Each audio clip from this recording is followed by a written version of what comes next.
Hola, mi nombre es Erika y quiero darte la bienvenida a este espacio de ciencia, cultura y hermosas tradiciones que hacen que las calles y hogares se llenen de colores y olores como el del incienso o el de flor de cempasúchil, que generan un ambiente de misticismo y de realismo mágico. ¿Ya te diste cuenta cuál es el tema del día de hoy? Así es, hoy tendremos un programa especial dedicado al Día de Muertos. La muerte es y ha sido a lo largo de la historia una interminable fuente de inspiración para el arte, la música, la poesía, la cultura, las creencias e incluso hasta la ciencia, ya que al ser una condición de la vida es imposible escapar de ella. Si algo está vivo, ese algo que tendrá que morir en algún momento. Por ejemplo, nuestras células. Nosotros somos un conjunto de células o pequeñas unidades de vida que conforman un complejo sistema biológico. Por ello, es la definición de muerte de la biología, o sea, la ciencia que estudia la vida. Dice que se trata de una interrupción irreversible del funcionamiento vital, como las funciones cardiorrespiratorias o la actividad cerebral, pero si solo nos quedamos con esto, tendríamos una visión muy pequeña de lo que es la muerte y sus implicaciones científico-culturales. Así que quédate con nosotros, que esto apenas va comenzando. Hola, soy Loren y me pone muy feliz verte nuevamente en este espacio en el que se une la cultura con la ciencia y las tradiciones. Hoy te guiaré por el camino que recorren las almas que buscan regresar para visitar a sus seres amados, pero también para disfrutar de una tradicional ofrenda. Durante los primeros años de la Nueva España, los difuntos eran enterrados en las iglesias, sin importar que fueran catedrales o unas humildes capillas. Todos contaban con espacios para sepulturas, pero como te podrás imaginar, cuando la población empezó a aumentar, lo hicieron también el número de decesos y con ello los espacios para entierro disponibles dentro de las iglesias.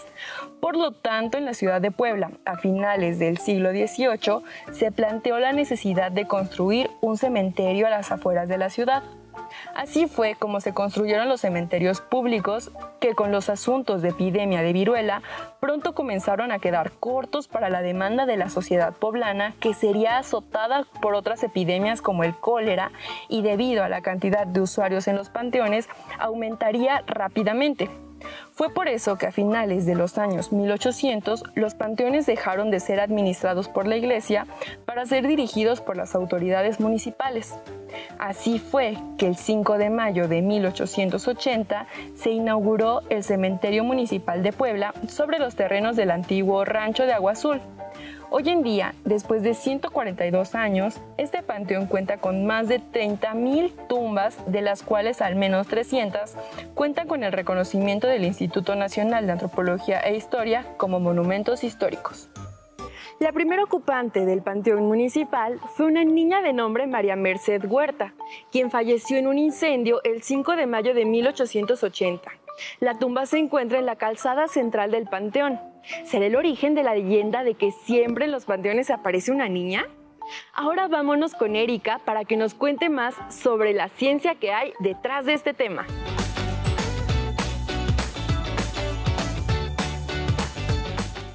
Este es Escarbando Dudas, un espacio para hablar de ciencia, tradiciones y muerte. Pero antes de comenzar, te recuerdo que si te surge alguna duda científica, puedes enviar tu pregunta como mensaje o audio al 2222 31 5807 y nosotros te daremos respuesta. En cualquier disciplina del conocimiento se tiene una unidad mínima de estudio. Por ejemplo, en la química se trata de la molécula, mientras que en la física es el átomo. Pero en la biología nos referimos a la célula como esta unidad básica que puede representar a un organismo vivo entero. Es por ello que hablaremos de la muerte en las células, ya que aunque parezca un dicho de filosofía oriental, estamos muriendo todo el tiempo. Veamos por qué. Si la célula es la unidad mínima de un ser vivo, entonces cumple con las características básicas como nacer, crecer, alimentarse, desechar, reproducirse y morir. Pero ¿te has preguntado cómo mueren las células? Lo primero que hay que aclarar es que vamos a concentrarnos en la muerte natural de las células, o también llamada muerte regulada. Dejaremos de lado aquellas muertes inducidas por un accidente. Entonces, el primer tipo es el llamado apoptosis, que consiste en una muerte celular programada, es decir, es como una caducidad en las células. También sirve como un mecanismo de defensa del organismo al infectarse con algún ADN extraño. Por otra parte, tenemos la necrosis. Esta muerte se presenta cuando una célula ha sido expuesta a condiciones dañinas para la vida. Por ejemplo, una falta de oxígeno o temperaturas muy bajas, o cuando hay mucha radiación, o algún golpe muy fuerte. La célula se hincha y explota, regando todo su contenido, con lo que provoca una inflamación.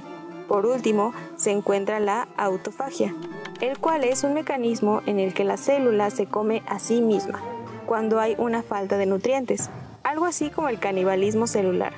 Con este desarrollo, la célula regula procesos muy importantes para nuestro cuerpo, como la eliminación de lo que nos sirve, haciendo una especie de reciclaje de materia celular. Este tema es súper interesante, ya que como pudiste darte cuenta, cada una de nuestras células posee su propia historia de vida. Por ejemplo, en el caso de la muerte programada de las células de la capa más externa de nuestra piel, tienen un promedio de vida de 1 mes aproximadamente. O sea que si lo piensas, cada mes estrenamos piel. Pero si quieres saber más, quédate en Amar la Ciencia y recuerda que hay que vivir de preguntar. El saber no puede ser un lujo.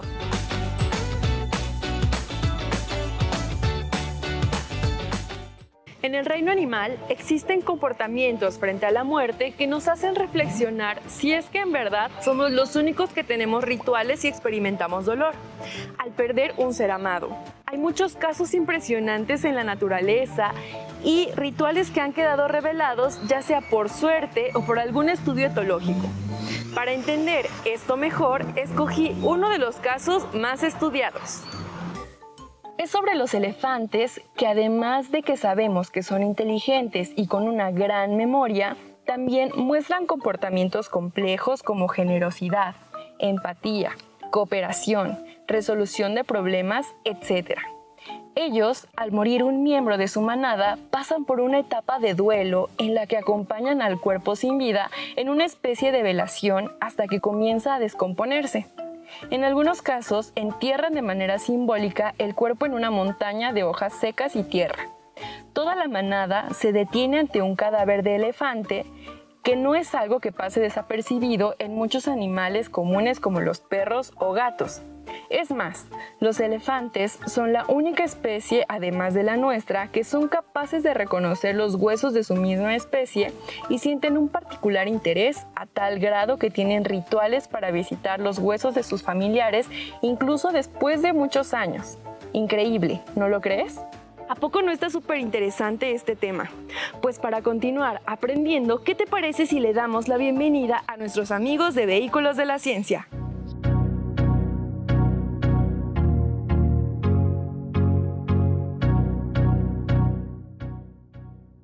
Hey viajeras y viajeros, sean bienvenidas y bienvenidos a esta ruta más de Vehículos de la Ciencia. ¿Cómo están? Nosotros estamos muy felices de estar otra semana con ustedes. El día de hoy tenemos un programa muy especial, lleno de tradiciones y costumbres de nuestro querido México mágico, pero no cualquiera, sino del Día de Muertos. Sí, y tengo que confesar que esta fecha es una de mis favoritas, porque bueno, todas las familias mexicanas como que las viven y las celebran a su manera, pero para todos es muy especial. Algunas personas hacen todo este ritual en su casa, pero otras prefieren ir al panteón y pasar toda la noche ahí. Y ya se imaginarán la cantidad de historias y relatos que pueden surgir a través de esta fecha llena de magia y misticismo. Es que se dan todos los ingredientes, un panteón, la noche, gases, minerales presentes en el ambiente, un fuego, una chispa. Acabas de decir los ingredientes principales para hacer un fantasma, pero ¿qué te parece si lo explicamos a detalle? Pues bueno, esto de los gases, hay que entender que toda materia orgánica en descomposición genera un gas llamado metano o gas natural. Sí, y bueno, estos gases al ser tan livianos suelen subir a la superficie y esto permite que se puedan mezclar con minerales que también pertenecen a la superficie de la Tierra. Estos gases, cuando se mezclan con el oxígeno que está presente en el ambiente y se les agrega algo como una chispa o el fuego de una veladora, se inflaman. Sí, y eso es lo que provoca lo que conocemos como el fuego fatuo. Esto quiere decir que es el fuego que cambia de color de acuerdo a los minerales que tienen, como los que mostraremos a continuación. Pues, manos al volante y Vehículos a la Ciencia.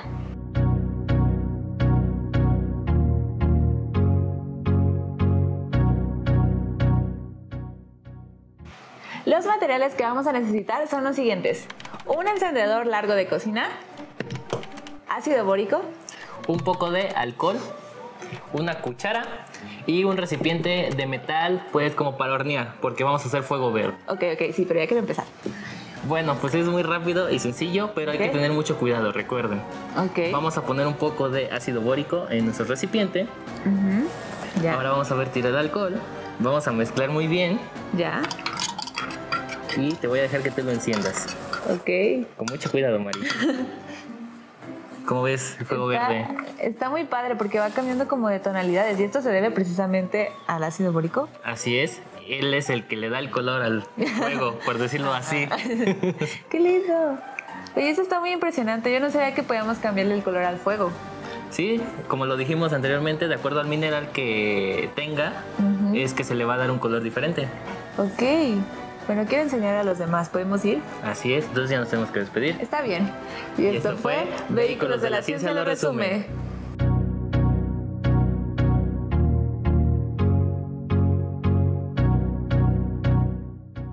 Muchas gracias, amigos de Vehículos de la Ciencia. Siempre aprendemos cosas nuevas, además de divertirnos y poner manos a la obra, o al volante, como dicen. Oigan, ¿quieren conocer historias de vidas interesantes conmigo? Pues vamos con nuestros reporterines. ¡Corre video!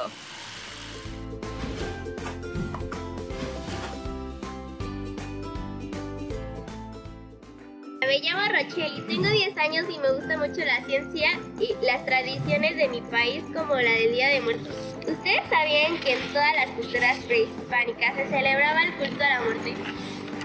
Desde antes de la llegada de los españoles, la cultura mexicana, sin importar si eran mayas, aztecas, náhuatl o cualquier otro pueblo, realizaban rituales para conmemorar y acompañar a sus difuntos hasta la llegada al otro mundo, acompañados de un perro cholesque que los guiaba por el paso del río que separaba al mundo de vivos y muertos. También incluía grandes ofrendas con cosas que les gustaban a las personas cuando vivían y cosas que les podrían servir en su camino en la otra vida. Si quieres aprender más sobre esta bonita tradición, sigue con nosotros en Amar la Ciencia, no le cambies.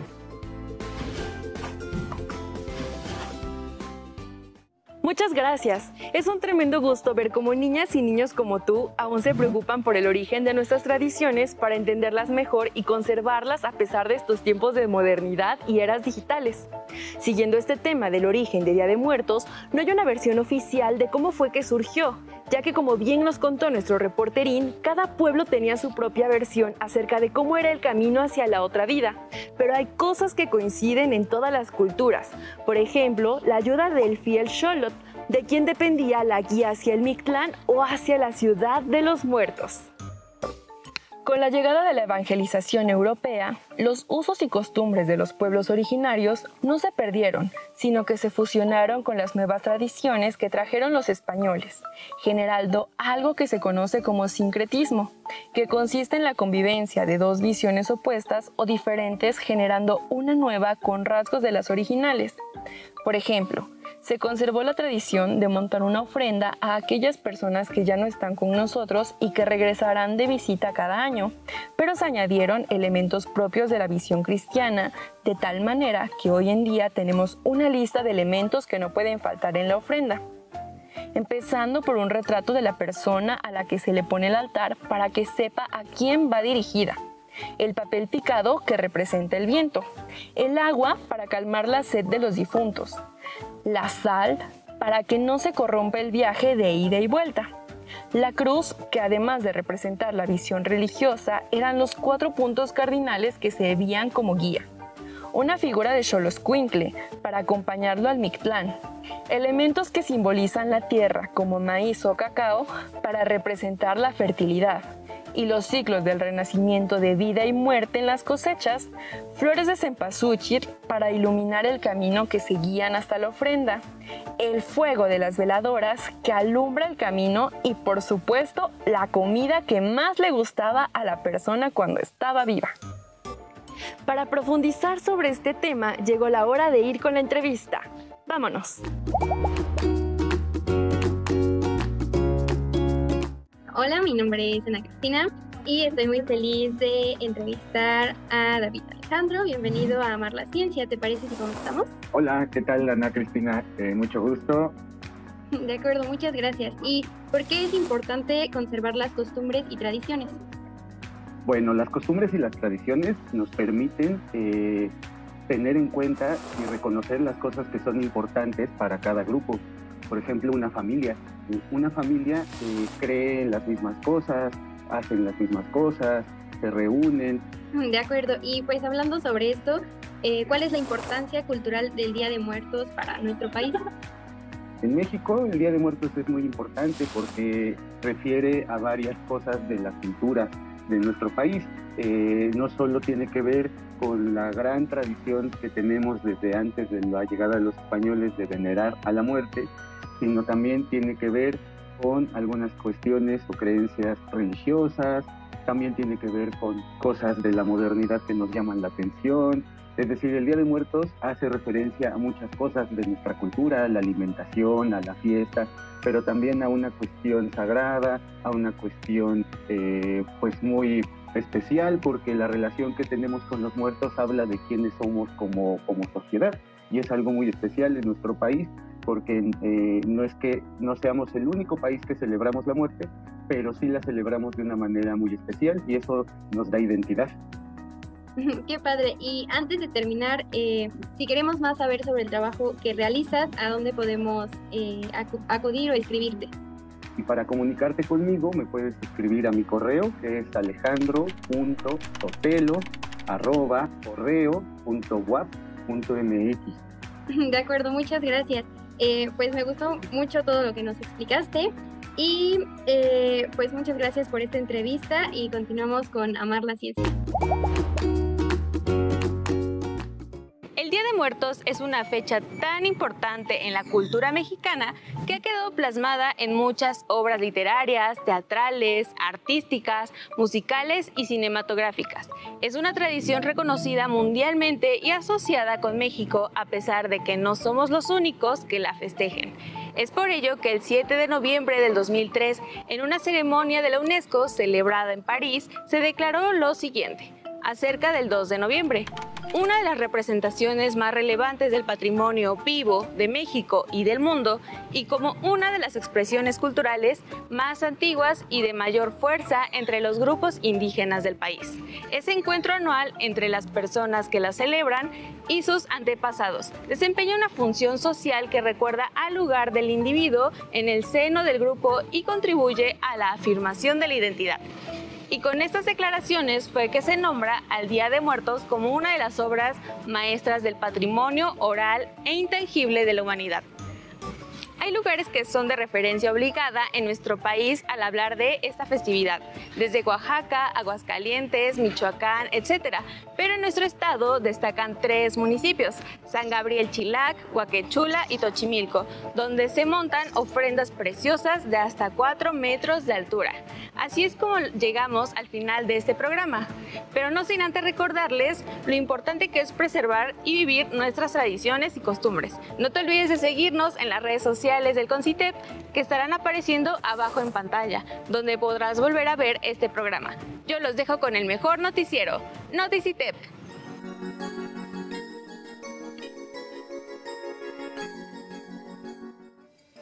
Hola, qué gusto saludarlos una semana más. Sean bienvenidas y bienvenidos a su noticiero semanal Noticitep. Yo soy Diana Shirali y como saben me acompañarán a conocer noticias científicas, así que prepárense. ¡Iniciamos! Panteón Municipal de Puebla está a 96%. A lo largo de la historia, un problema recurrente ha sido el número de defunciones con respecto al número de lugares destinados al descanso eterno.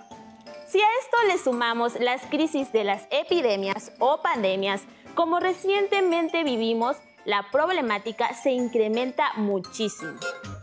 De 32 panteones existentes en Puebla capital, 11 de ellos no tienen fosas disponibles, mientras que el cementerio municipal registra una ocupación del 96%. Y otros 8 cuentan con más del 60% de espacios disponibles, informó Eli Gavin. En su estudio Panteones, los 10 municipios más poblados del estado de Puebla, el Instituto para la Gestión, Administración y Vinculación Municipal, IGAVIN, indicó que el gobierno municipal señala que de acuerdo al comportamiento de los fallecimientos de los últimos 7 años, se consideró que el panteón municipal tiene un periodo de vida aproximado de 16 años, derivado de las acciones que se implementan para recuperar fosas. Sin embargo, la ocupación del panteón municipal en Puebla capital se encuentra a 96% de su capacidad. El estudio indicó que se tiene planeado para este año realizar el proyecto para la construcción del segundo panteón municipal. Añadió que solo 2 ayuntamientos de los analizados tienen planeado desarrollar el proyecto para la construcción de un segundo panteón municipal, Puebla y Tehuacán. Nuestra cultura presenta grandes paradigmas que son difíciles de cambiar, como es el caso de la inhumación o entierro. Sin embargo, ante las condiciones sanitarias y la disminución de espacios, será necesario considerar alternativas para resolver estos problemas, como la cremación. Bueno, ha llegado el momento de despedirnos, así que hasta aquí con las noticias de esta semana. Mi nombre es Diana y esto fue Noticitep.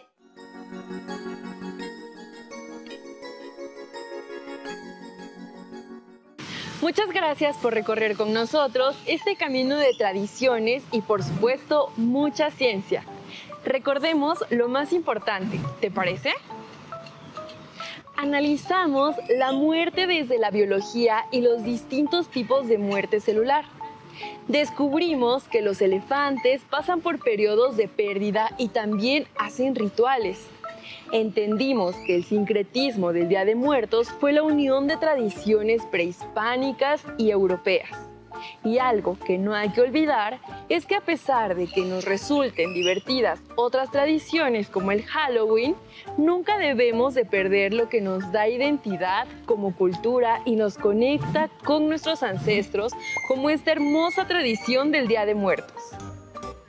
Ahora es tiempo de nuestra trivia final. La definición biológica de muerte es la interrupción irreversible de funciones vitales como la cardiorrespiratoria o la actividad cerebral. ¿Esto es verdadero o falso? La respuesta correcta es verdadero. Se le conoce también como muerte clínica al cese de procesos vitales en cualquier persona o ser vivo. Recuerda que puedes escribirnos al correo comunicacion.concitep@puebla.gov.mx para compartir tus dudas, sugerencias u opiniones a las redes oficiales también que aparecen abajo.